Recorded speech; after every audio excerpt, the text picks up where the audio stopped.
Усім прывітанне яшчэ раз, з вами по-ранейшаму Зміцер Лукашук. Мы працягваем абмяркоўваць падзею Беларусі і за яе межамі. Ну і нарэшце дайшла чарга да прадстаўніцы па справах моладзі і студэнцтва аб'яднанага пераходнага кабінета Маргарытай Ворыхавай, якая у нас зараз у эфіры. Прывітанне, Марго. Прывітанне. Марго, давайте пачнем, ведаеце з чаго? Давайте пачнем, як это не дзіўна, але з тэмы зачыненай мяжы.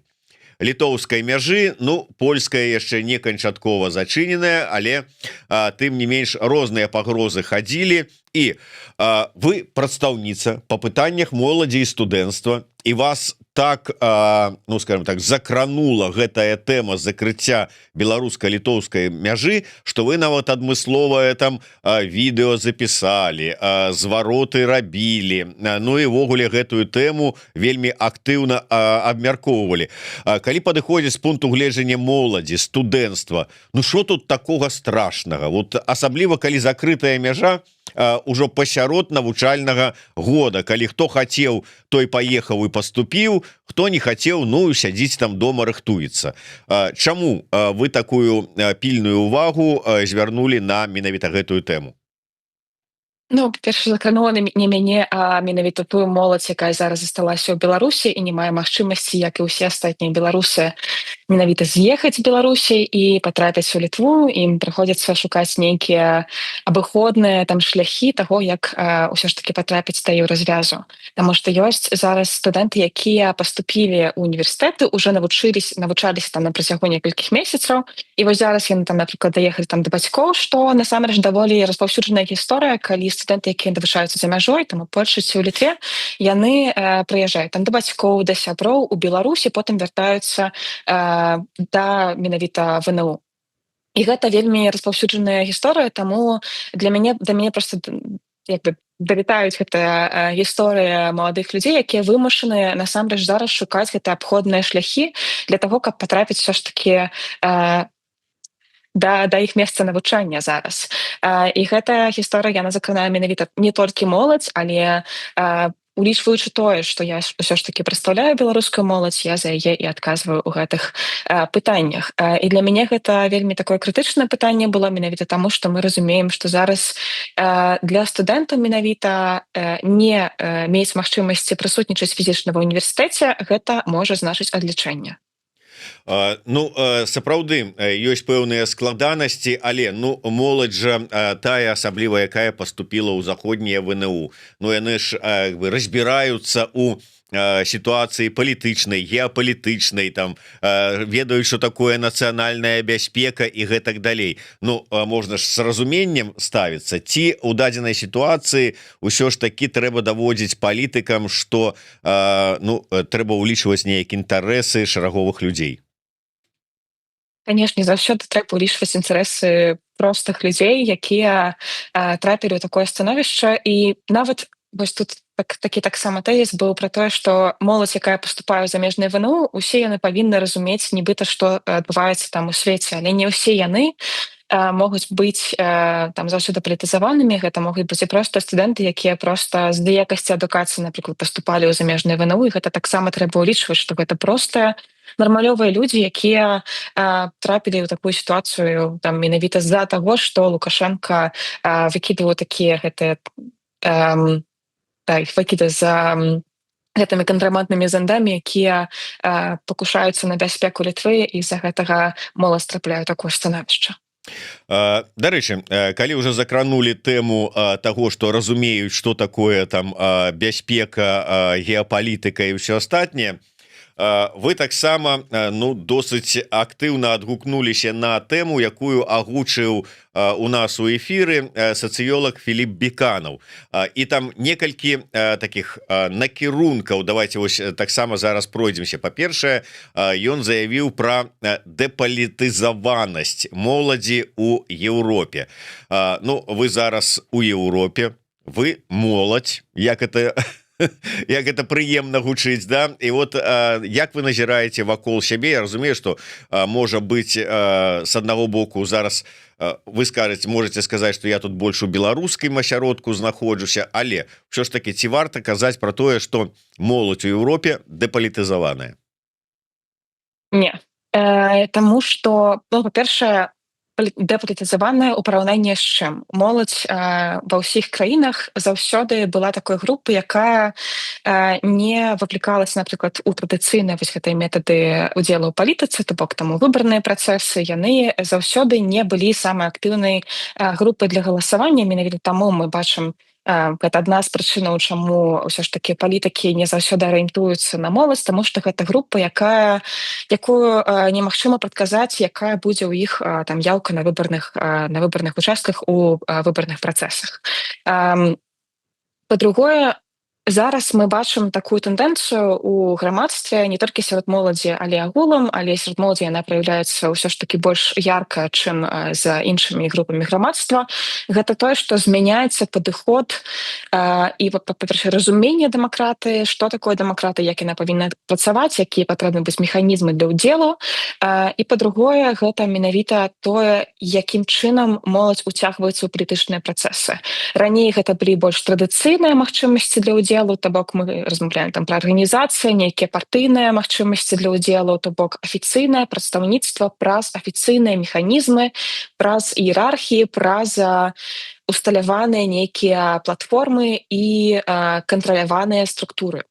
Зараз усё ж такі моладзь, яна ўцягваецца па-іншаму, яна выражае сваё меркаванне па-іншаму. Гэта адбываецца праз медыа, праз сацыяльныя сеткі, праз пратэсты таксама, гэта таксама форма ўдзелу. І вось мы таксама распрацоўвалі ў Радзе Еўропы рэкамендацыі па ўзмацненні ці па пашырэнні моладзевага ўдзелу. І адной з такіх рэкамендацый было менавіта тое, каб палітыкі ў розных краінах прызналі той факт, што фармат удзелу моладзі ён змяніўся каласальна, і гэта таксама трэба ўлічваць, на гэта трэба арыентавацца, што робіць у некаторым выглядзе ўсё ж такі палітыкі ў еўрапейскіх краінах, там бок яны там аналізуюць, напрыклад, каментары ў соцсетках, але гэта таксама капіталізуецца тымі там malign actors, тымі, хто выкарыстоўвае гэты інструменты супраць гэтых жа інструментаў. Напрыклад, тут можам узгадаць тое, што існуюць там бота-фермы, таму немагчыма на 100% празрыста прааналізаваць, а ўсё ж такі якое стаўленне грамадства, таму што гэтае стаўленне будзе забруджанае гэтай прысутнасцю там праплочных нейкіх механізмаў, якія выкарыстоўваюцца, напрыклад, там правымі партыямі. Расія таксама выкарыстоўвае гэты інструменты даволі часта, таму мы тут як бы трэба праводзіць гэтыя межы, як фільтраваць менавіта стаўленне грамадства і гэтае выкарыстанне там алгарытмаў супраць палітыкаў. Але нам трэба ўсё ж таки прызнаць, што проста форма ўдзела змянілася, і мы гэта бачым, напрыклад, там на выбарах, якія адбываліся нядаўна ў Нідерландах, на выбарах, якія адбываліся ў 2024 годзе, удзел моладзі у краінах, дзе закраналіся тэмы, якія моладзь інтарэсуюць, ён быў даволі высокім. Вось, таму у мяне такая эмацыйная рэакцыя, таму што для мяне гэта вельмі цудоўна, незвычайна слышаць, што моладзь дэпалітызаваная, калі насамрэч яны, па-першае, найбольш інфармаваныя пра палітычныя працэсы зараз у свеце, чым гэта было раней. Яны найбольш уцягнуты ў абмеркаванне гэтых тэмаў, і гэта вось такі новы проста падыход да палітычнага жыцця і для жыцця наогул. Вы калі пачалі адказваць на маё гэтае пытанне пра дэпалітызаваную нібыта, ну паводле Біканова, еўрапейскую моладзь і моладзь у Еўропе, вы пачалі адказваць са словаў у параўнанні з кім? Вот у параўнанні з беларускай моладдзю, якую паводле таго ж самага Біканова атрымалася, я так разумею, у рэжыма акурат такі уцягнуць у палітычныя нейкія актыўнасці. Потым вы завяршылі сваю зараз вось эмацыйны спіч словамі пра тое, што моладзь мае там шмат магчымасцяў атрымліваць інфармацыю, цікавіцца, не цікавіцца, але браць удзел у нейкіх там імпрэзах палітычных, каляпалітычных і гэтак далей. Ну, гэта тычыцца і беларускай моладзі ў тым ліку, але чым гэта палітызаванасць еўрапейская адрозніваецца ад вот этой как бы палітызаванасцю пад прымусам, атрымліваецца паводле Біканова, моладзі беларускай? Адрозненне даволі вялікае ў тым, што, па-першае, моладзь, якая ўцягваецца ў палітычныя працэсы ў Еўропе, гэта моладзь, якая мае магчымасць ўсё ж такі праз уцягненне праз нетрадыцыйныя формы гэтага ўдзелу, то бок там праз соцсеткі і іншае, яны маюць усё ж такі ўплыў на палітычныя працэсы ў сваёй краіне. Яны маюць магчымасць таксама пасля вось гэтага абмеркавання, якое адбываецца праз там сацыяльныя сеткі, праз нейкае стымуляванне інтарэсу да некаторых сваіх там палітыкаў, якія ім бліжэйшыя, яны маюць удзел пасля гэтага пайсці там на выбары і прагаласаваць. Ці удзельнічаць усё ж такі ў фармальных гэтых структурах, то бок у еўрапейскіх краінах ёсць шмат моладзевых арганізацый, фармальных структур, таксама партыйныя структуры, якія існуюць зараз, якія дазваляюць моладзі фармальна ўплываць на палітычныя працэсы ва сваіх краінах. У Беларусі ёсць фармальны ўдзел даволі шырокі. Вось мы бачым такія фармальныя паказальнікі ўдзелу моладзі ў палітычных працэсах праз удзел у арганізацыях, напрыклад, БРСМ, там яны сведчаць пра тое, што у іх там мільён, 1,5 мільёны моладзі там з'яўляюцца сябрамі арганізацыі, але мы памятаем пра тое, як усё ж такі, што такое сяброўства ў БРСМ. Гэта прымусовая структура, якая з'яўляецца даволі такой сімвалічнай формай там паставіць адметку таго, што ўсё ж такі моладзь удзельнічае ў Беларусі ў палітычных працэсах. Ну і таксама, калі мы паглядзім на тое, на якім узроўні моладзь уцягваецца ў гэтае абмеркаванне палітычнае, калі, напрыклад, там сабіраюцца, там у нас ёсць моладзевы парламент, у нас ёсць там моладзевы савет пры савеце міністраў, усе гэтыя кансультатыўныя структуры, якія ствараюцца зараз, яны маюць вельмі такі характар нават не кансультавання, а проста яны збіраюць там нейкія каментары ад моладзі, напрыклад, але пасля гэтага гэтыя каментары ні на што не паўплываюць. Моладзь пасля гэтага не атрымлівае ніякага фідбэку, што адбываецца з гэтымі каментарамі, з гэтым дыялогавым працэсам, якія яны пытаюцца ўсталяваць. Яны робяць гэтыя красівыя фотаздымкі, якія публікуюць потым у рэпортах, але моладзь менавіта моладзь на сваёй пасадзе зараз, у тых структурах, якіх яны ёсць, яны не маюць сродкаў на тое, каб уплываць на гэтае рашэнне. Яны не маюць сродкаў ні фармальных механізмаў, ні механізму фідбэку дыялогу з гэтымі актарамі, якія ўсё ж такі спрабуюць дыялагаваць з моладзю, не маюць ні сродкаў фінансавых, таму што таксама ўдзел моладзі мусіць быць прафінансаваны добра.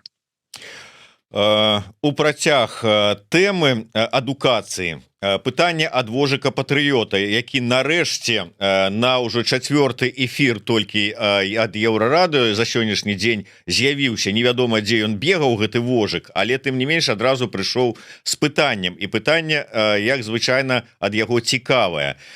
Можна было б як бы яго перанакіраваць Паўлу Церашковічу як чалавеку адказнаму за адукацыю, але я думаю, што вам, Марго, як чалавеку адказнаму за моладзь, ну і які моладзевае бачанне можа агучыць, таксама, ну, я думаю, мне цікава будзе пачуць ваше меркаванне. Вожык піша: апошнім часам можна назіраць, што бацькі пачынаюць адпраўляць дзяцей у Кітай. Ці вывучаюць тое, наколькі гэта цяпер папулярны напрамак, і ці гэта паўнавартасная альтэрнатыва адукацыі ў Еўропе? Ой, да, цікавае пытанне, дарэчы. Насамрэч, мы праводзілі аналізы гэтага раней і бачылі аналіз, які праводзілі там незалежная інстытуцыя расследавальніцкая наконт таго, які ўсё ж такі ёсць інтарэс у беларусаў да адукацыі ў Кітаі, таму што заўсёды вось праводзілі як бы такія заўсёды альтэрнатывамі былі альтэрнатыўнымі шляхамі да адукацыі былі ці расійская адукацыя, ці еўрапейская адукацыя. Ну там для кагосьці, хто меў там да гэтага сродкі ці ведаў там нейкія механізмы, як это можна зрабіць, там хтосьці выбіраў усё ж такі адукацыю ЗША, што для многіх падавалася ўсё ж такі больш цяжкім працэсам. Але ў апошнія гады таксама з-за таго, што Кітай інвеставаў шмат у у тое, каб пашыраць сваю прысутнасць на тэрыторыі Беларусі праз бізнэсовыя нейкія магчымасці, праз адкрыццё там культурных цэнтраў ва універсітэтах, праз адкрыццё нейкіх праграмаў па абмену з Беларусю, яны ўсё ж такі спрабавалі вось гэты шлях высталёўваць больш фармальна. І зараз насамрэч ён набірае папулярнасць, усё ж такі ёсць такі нейкі скептыцызм да Китаю, да азіяцкай культуры, тому што ён не такі знаёмы для беларусаў, таму ён не самы такі нават ён не з'яўляецца як магчымасць для выбару у моладзі. Але зараз шмат моладзі думаюць над тым, каб магчыма пратэставаць гэты накірунак. Таксама вось трэба лічыць, што за апошнія гады ўзровень цікавасці да азіяцкай культуры менавіта там да Японіі, да Карэі, але Кітай уваходзіць у гэты такі рэгіён, арэол, які становіцца больш і больш цікавы для моладзі. Я не магу тут адказаць за ўзровень адукацыі ў Кітаі, таму што ён будзе залежаць ад таго, у якім рэгіёне гэта будзе праходзіць. Ну і там таксама ёсць свае акалічнасці наконт таго, што Кітай гэта ўсё ж такі не дэмакратычная краіна, гэта краіна, якая выкарыстоўвае тыя ж падыходы да кантролю за насельніцтвам, якія выкарыстоўвае Беларусь. Нават там камеры, якія усталёўваюцца на тэрыторыі Кітая, яны імпартуюцца ў Беларусь як такі механізм для кантролю насельніцтва праз штучны інтэлект, праз менавіта адслежванне там твару. І гэта ўсе тэхналогіі, яны ідуць з Кітаю, таму што яны ўсё ж такі такая больш таталітарна накіраваная краіна, скажем так. Таму я б не рэкамендавала вывучацца ў Кітаі, але гэта можа быць цікавым досведам таксама. Як альтэрнатыва Расіі можа быць добры варыянт. Ну так, але я разумею, что тут цяжка штосьці за там тыдзень там ці два, пакуль мы там з вами у эфіры не сустракаліся, нейкія пытанні вырашыць ці змяніць стаўленне у краінах розных да беларусаў і беларускіх студэнтаў. Але калі іншай альтэрнатывы няма, калі ты упіраешься ў зачыненую заходнюю мяжу, ці перашкоды для паступлення, нейкія незразумелыя патрабаванні там ці моўныя там типа дакументацыі там якую неабходна прадаставіць табе выстаўляюць, ну што рабіць? Шчыра разумею. І менавіта гэта адзін з такіх падмуркаў для таго, што мы кажам заўсёды нашым еўрапейскім партнёрам пра тое, што зачыненне мяжы, абмежаванне мабільнасці будзе прыводзіць да таго, што беларусы будуць страчваць давер да еўрапейскага звязу, які высталёўваюць на працягу дзесяцігоддзяў інвеставання еўрапейскага звязу ва ўсталяванні адносінаў паміж Беларуссю і еўразвязам.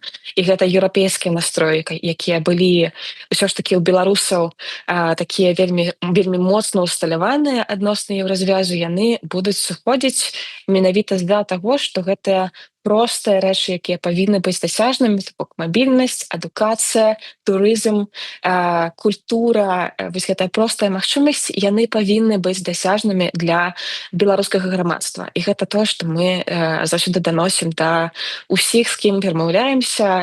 І напрыклад, у нас ёсць заўсёды размовы з еўрапейскімі інстытутамі, з універсітэтамі, якія ўсё ж такі прымаюць ўсё ж беларусаў, але вось менавіта мяжа гэта такое выпрабаванне, з якім мы зараз спрабуем гэта камунікаваць з краінамі. Мы разумеем іх сітуацыю, мы разумеем тое, што Лукашенко выкарыстоўвае гэтая сітуацыя як такі крызіс і спробу ўплываць на палітыку еўразвязу, але ўсё ж такі трэба памятаць пра беларусаў.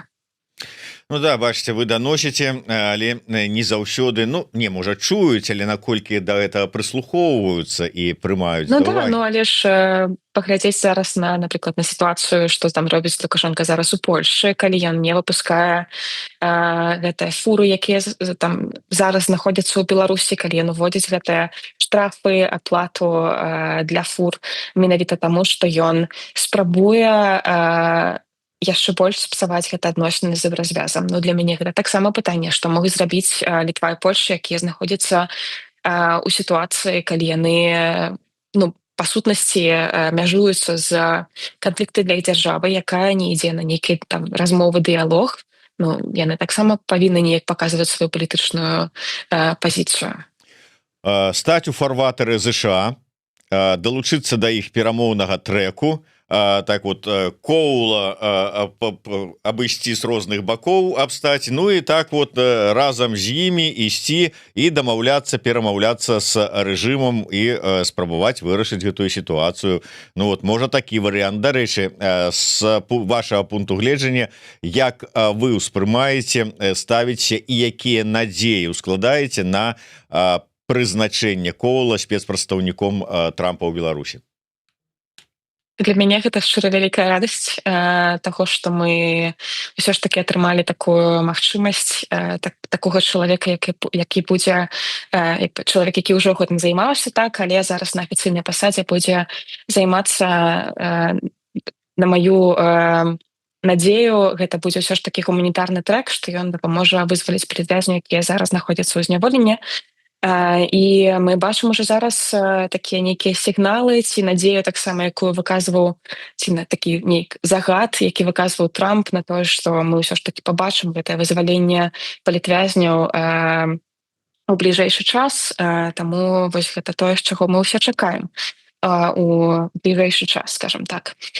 Но вось вяртаючыся да пытання, якое стаўленне там займае Літва, Польшча, ці павінны яны ўсё ж такі ўступаць у такі дыялогавы працэс, мне падаецца, што гэта такі вельмі дыпламатычная гульня, калі нам патрэбны ўсё ж такі нейкія розныя механізмы, розныя падыходы, якія ў камбінацыі будуць даваць нейкі результат. Таму што калі б амерыканцы, напрыклад, не пайшлі на гэтыя перамовы, дыялог з Беларусю, то нічога б не было ў гуманітарным трэку. Але калі б не было там чаго здымаць, там не было санкцый, якія маглі б быць выкарыстоўваны як менавіта такая разменная манета для таго, каб гэтыя перамовы праводзіць, то таксама не было б ніякіх вынікаў гэтага гуманітарнага трэку. Таму гэта павінна быць такая камбінацыя розных падыходаў, розных інструментаў, якія ўсё ж такі ў выніку даюць свае результаты.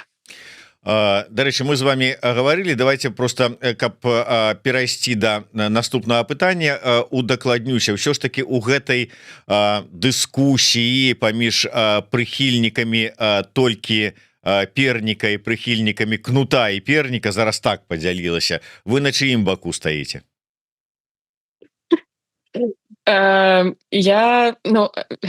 Мне падаецца, гэта такое вельмі фіктыўнае размежаванне, таму што і офісы, аб'яднаны пераходны кабінет, і дэмакратычныя сілы агулам заклікалі да таго, каб усё ж такі быў нейкі прадуктыўны дыялог з Беларусю, там з нейкімі актарамі, там не было вырашэння ўсё ж такі, хто гэтыя актары павінны быць, але усе мы разумеем, што мы зараз знаходзімся ў сітуацыі, калі нам патрэбна вырашаць сітуацыю, якая склалася ў Беларусі. Мы павінны не проста чакаць, што штосьці здарыцца, мы павінны быць актыўнымі удзельнікамі і ўплываць на тое, што праисходзіць, што адбываецца зараз у Беларусі, уплываць неяк на палітычнае становішча.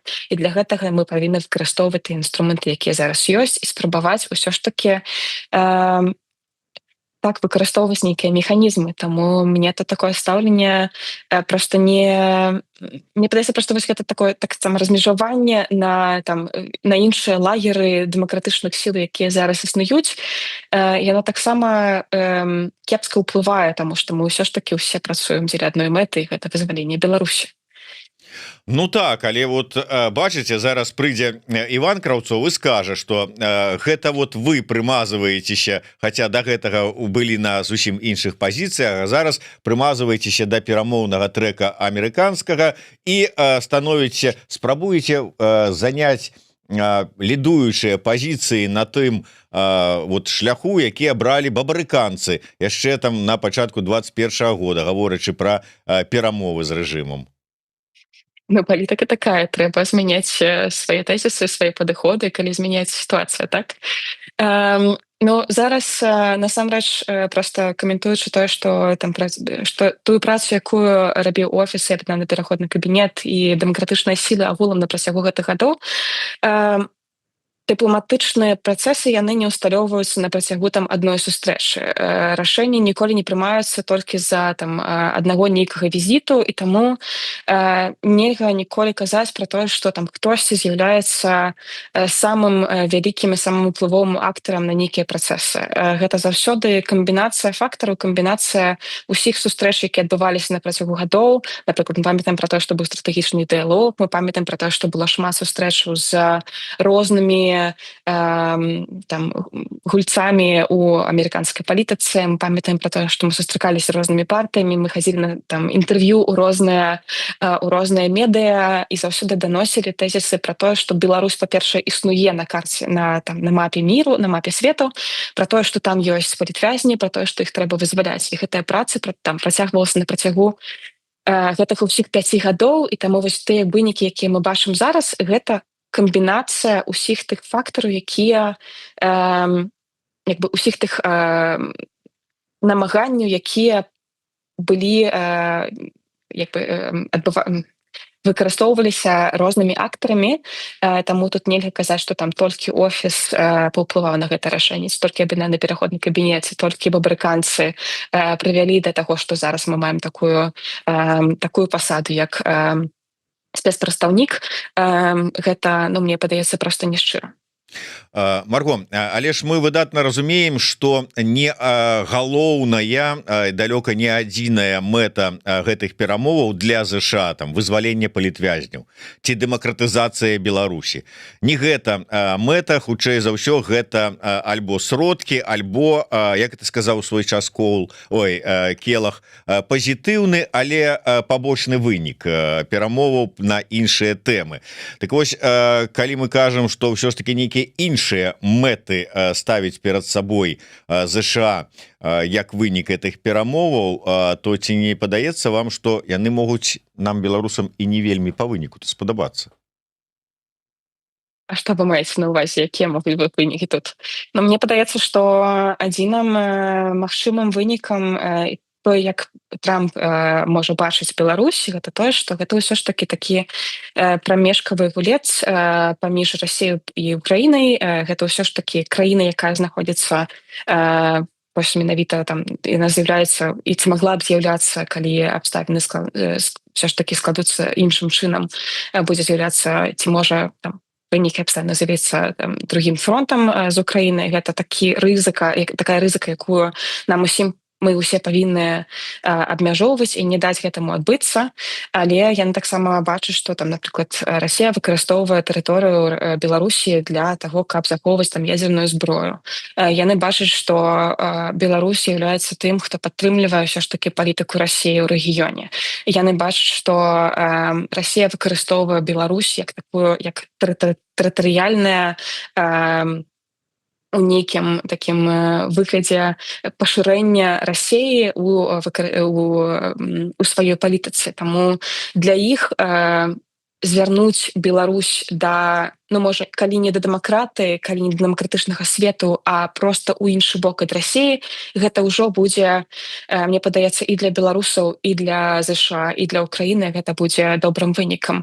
Да чаго гэта прывядзе там у канцы, мы не ведаем, але любы разварот у гэтай сітуацыі, якой мы знаходзімся зараз, гэта добры вынік. Да, як казаў класік, толькі тады народ зажыве шчасліва, калі маскаля над табой не будзе. Ну, а супраць класікаў мы ж нічога не можам сказаць і толькі можам пагадзіцца. Так.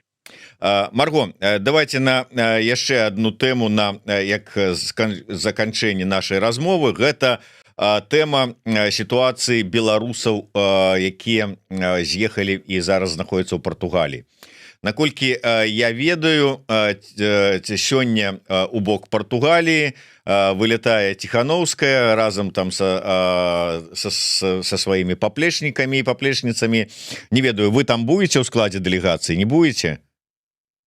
Я не буду, але я дапамагала рыхтаваць матэрыялы да гэтага візіту, таму магу распавесці менавіта пра сітуацыю беларусаў там і якія мы чакаем усё ж такі вынікі, мы не Давайте, можам, калі ласка, а то быў у нас з раніцы Кучынскі, расказаў про тое, што рыхтуе адмысловы запыт на імя міністра замежных спраў Португаліі, але ўсё ж таки ваша ацэнка, ваше бачанне і ўсё ж таки наколькі рэальна вырашыць гэтую сітуацыю.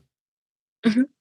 Так, для кантэксту распавяду пра тое, што беларусы, якія зараз апынуліся ў гэтай сітуацыі, яны з'язджалі з Украіны, то бок яны спачатку бяжалі з Беларусі ва Ўкраіну, потым пасля вайны былі вымушаныя змяніць сваё месца жыхарства, як і шмат іншых беларусаў, і вось яны з'ехалі ў Партугалію, у якой атрымалі бежанства на падставе таго акту, які быў абвешчаны еўразвязам для аховы тых людзей, якія з'яўляюцца бежанцамі з Украіны. Ён дзейнічае зараз, быў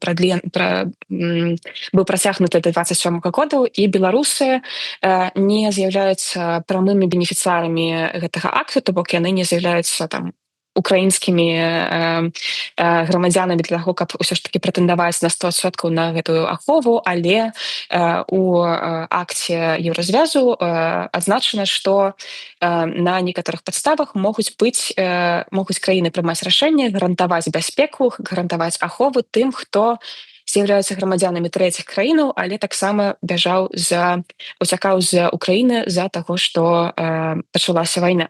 І беларусы, якія вось менавіта апынуліся ў Партугаліі, яны падпадалі пад гэтую рэкамендацыю еўразвязу для таго, каб ахоўваць тых грамадзян трэціх краінаў, якія таксама апынуліся ў гэтай сітуацыі. І зараз насамрэч у краінаў ёсць магчымасць гэтую ахову здымаць, але яны не маюць насамрэч легальныя падставы для таго, каб гэтых грамадзянаў трэціх краінаў, у нашым выпадку гэта беларусы, яны не маюць легальнага праву іх высылаць з тэрыторыі краіны. Яны у выпадку беларусу яны запрасілі, каб яны з'ехалі дабравольна, то бок гэта ўсё ж таки не дэпартацыя, але ўсё ж таки гэта ў нейкім выглядзе парушае гэтую рэкамендацыю, якая знаходзіцца ў межах акту. Зараз мы будзем так весці камунікацыю з міністэрствам замежных спраў і спрабаваць гэтае пытанне вырашаць. Мы ўжо дапамагалі не з такімі менавіта выклікамі, але нагадаю, што офіс даволі актыўна заўсёды дапамагае беларусу, якія знаходзяцца ў цяжкіх сітуацыях у краінах еўразвязу ці ў іншых краінах, і заўсёды спрабуе дапамагчы з пошукам рашэнняў, і таксама ў гэтым выпадку мы таксама будзем шукаць магчымасць для таго, каб гэтыя беларусы засталіся ў краіне свайго знаходжання. Ну, будзем спадзявацца, што пачуюць, і ўвогуле атрымліваецца данесці гэтае сваё бачанне не да палітыкаў, а каб потым бюракраты на месцах ўсё ж таки вось гэта тое, што нават пагадзіліся, пагадненне знайшлі, паразуменне знайшлі паміж сабой, там, скажем, прадстаўнікі дэмсілаў беларускіх і палітыкі на месцах, каб потым это вырашалася на такім нізавым узроўні. Даволі файнае пытанне насамрэч, таму што вось калі мы вспомнім, у 24 годзе ў Партугаліі была прынята насамрэч рэзалюцыя парламентам, якая менавіта прызнае, што сітуацыя ў Беларусі для беларусаў, якія палітычна актыўныя, яна небяспечная. І вось зараз мы маем сітуацыю, што нават калі ў парламенце ёсць такая рэзалюцыя, ёсць такое прынятае рашэнне аб тым, што ў Беларусі небяспечна, ўсё ж такі гэта міграцыйная агенцыя, яна прыняла рашэнне, што бяспечна, якое супярэчыць у некаторым выглядзе гэтаму рашэнню, якое была прынята раней. Таму гэта такая праца так, менавіта засінхранізаваць бюракратычныя інстытуты, палітычнае рашэнне вось гэтых вось менавіта інстытуцый, якія зараз існуюць у Партугаліі. Гэта адна з такіх задач, адна з такіх мэтаў. Мы працуем у большасці сваёй ўсё ж такі з вышэйшымі ўзроўнямі палітыкаў, то бок гэта міністэрстве, і то, як гэтае рашэнне міністэрстваў ці там парламентаў даносіцца потым да тых, хто прымае рашэнне на месцах. Гэта такое пытанне агулам дэмакратыі, таму што гэта не заўсёды ідэальная сістэма, з-за таго, што гэта тысячы людзей, якія выконваюць свае абавязкі на месцах, гэта заўсёды складана, заўсёды патрабуе шмат рэсурсаў. У нас як у офісу, як у аб'яднанага пераходнага кабінета, як дэмакратычных сілаў няма проста магчымасці паўплываць на ўсе тысячы людзей, якія працуюць у бюракратычных сістэмах, таму гэта ўсё ж такі абавязак краіну, якія прымаюць рашэнне падтрымаць беларусаў, данесці гэтае сваё рашэнне да тых, хто выконваюць свае абавязкі на месцах. Таму мы там можа праз медыа неяк і можам на гэта паўплываць, але дастучацца там да ўсіх мясцовых органаў проста няма магчымасці. Але спрабуем рабіць, што можам.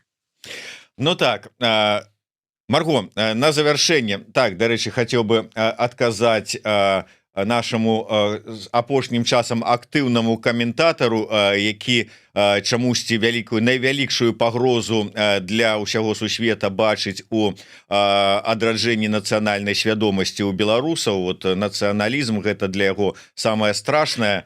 Вот піша: а еще классики такое же про евреев говорили, господин Лукашук. Ну, по-першае, я спадар, а не господин, а по-другое, калі ласка, цытату классикаў гэтых вот, которые гэтак жа, як Каліноўскі пра маскалёў, говорили про евреев. Только, калі ласка, ось сваіх классикаў з макшанскіх балот сюды цягнуць не трэба. Беларусы троху іншае ўсё ж таки. Так что я про дэпалітызаванасць і палітызаванасць у Еўропе моладзі, але той часткі, якая з'яўляецца беларускай моладзю ў Еўропе. Наколькі палітызаванасць беларускай моладзі, якая знаходіцца ў Еўропе, адгукнецца і ну как бы выявіцца ва ўдзеле у, скажем, не то что ў галасаванні, а можа быць у вылучэнні сваіх кандыдатур на выбарах у каардынацыйную раду. Насамрэч добры прыклад таго, што моладзь ўсё ж такі беларуская, якая зараз знаходзіцца за мяжой, гэта палітызаваная моладзь, таму што нагадаю пра тое, што ў каардынацыйнай радзе ўжо зараз ёсць фракцыя Молодзь-90, якая складаецца на 98%, мне падаецца, не, я нават так, прабачце, у нас 8 жильцов, то бок, ну, на 80% за маладых людзей узростам да 35 гадоў. І гэты спіс будзе ўсё ж таки выбірацца на наступную кадэнцыю ў каардынацыйнай радзе. Таксама мы зараз будзем адчыняць вельмі скора ўжо набор на тое, каб падавацца ў спіс Молодзь-90, далучацца да нашай такой разнастайнай каманды, якая прадстаўляе даволі шмат арганізацый, розныя пазіцыі, розныя палітычныя погляды, але ўсё ж такі маем магчымасці і маем здольнасць дамаўляцца і там унутры сабе і таксама з іншымі фракцыямі. Адна з самых актыўных, самых прадуктыўных фракцый у каардынацыйнай радзе зараз. Таму вельмі запрашаем, па-першае, далучацца да спісу Молодзь-90, ці калі вы не гатовыя менавіта ісці ў каардынацыйную раду, то гатавацца да выбараў, прамоўціць наш спіс, задаваць нам пытанні. У нас ёсць сацыяльныя сеткі, якія мы вельмі актыўна заўсёды маніторым, адказваем на ўсе пытанні, якія атрымліваем. Ну і таксама заклікаем галасаваць у выборах, якія будуць праходзіць у каардынацыйнай радзе.